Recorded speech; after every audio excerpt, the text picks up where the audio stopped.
Sticking with federal politics, there are lots of unanswered questions about the government's new media review, including why it's needed when another inquiry's already underway. The Convergence Review is an attempt to get a handle on the mind-boggling changes the internet has brought to the media and how on earth you regulate the online world. Radical proposals affecting privacy, censorship and control of the news are all in play, as Greg Hoy reports.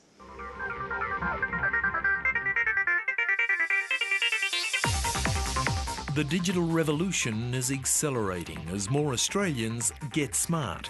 Smart cards to bank, shop online and tap and go. Smartphones with ever smarter apps. 700,000 have downloaded this supermarket price and product locator in recent weeks. Smarter computers rewriting industries like financial services, newspaper, book and music publishing. And in store now, smart TVs. These technical changes always happen much faster than we expect. And I think the same thing will happen with smart technology in a broadcast environment. In 2006, Fairfax was selling at $5.60, and here we are in double digits, 70, 80 cents. An online age or Sydney Morning Herald will earn roughly 1/9 the profits of what those newspapers used to earn 4 or 5 years ago before the GFC. It's a radical reduction in the profitability dimensions of the newspaper industry. The next industry caught in the path of the digital express is Australian broadcasting. I think that the evolution of internet-connected television will change the way people look at broadcast media in their homes. On a smart TV, you can watch traditional channels or DVDs, or choose YouTube or limitless other internet sites.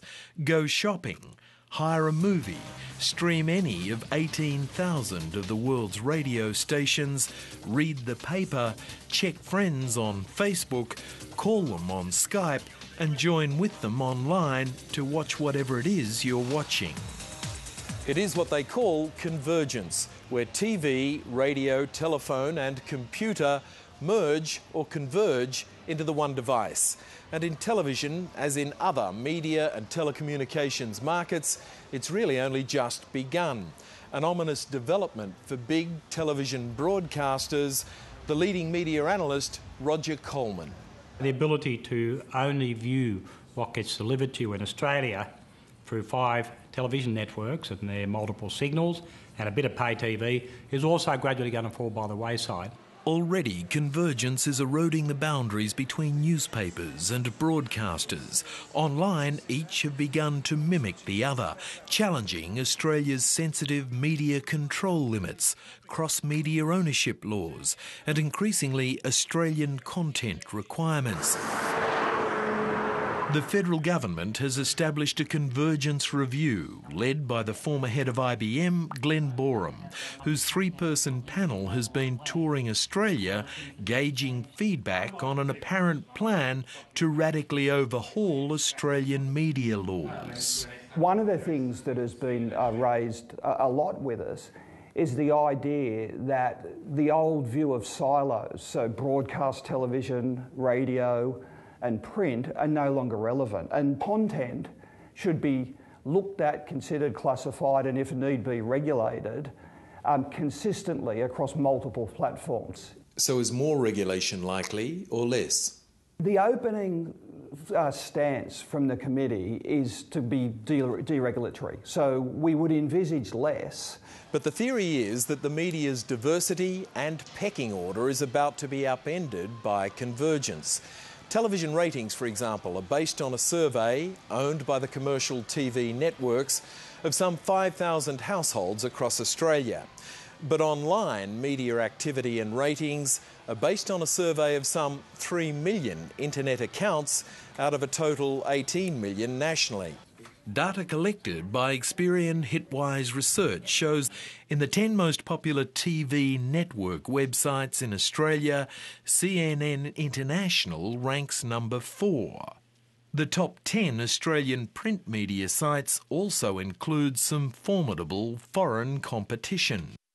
So there's a big interest in the Australian population about what's happening at a broader global perspective. On one hand, there's an argument that the old concept of diversity is over. In an internet era, you can get content, you can get news stories, you can get video from anywhere in the world. So the old idea that a particular company controlled your news is gone because of the technical revolution that's really reduced barriers. Online news publications are mushrooming. I thought I'd make a slightly different video this week. On YouTube in March, Sydney's Natalie Tran won more viewers globally for her low-cost chatty videos than some of the nation's biggest television programs. New global internet-based TV services like Apple TV are gathering forces. Locally, Fetch TV, backed by Malaysian billionaire T. Ananda Krishnan, is about to ramp up its internet pay TV network in Australia and across Southeast Asia. In the next few months, we will be actively advertising and promoting the service in partnership with major telcos and leading ISPs like Optus, iNet, Internode, Atom Internet, and companies like that. So we expect to get to scale very quickly. 4 or 5 years' time, the biggest problem is globalisation and the inability of the Australian government to control local content on what people are viewing. To safeguard things like Australian content or children's content, will more regulation be required for the internet? That's something we're considering and no decisions have been made. But the other question is, can you do it? So perhaps more government incentives or subsidies rather than strict regulation on content? That's certainly one thing we're looking at. Perhaps direct government investment to support Australian content is an example of incentives that could be put in place. It seems you can expect a much smaller stick and much bigger carrot to try to control the Australian media in future, once the Convergence Review makes its anxiously awaited recommendations to government by March.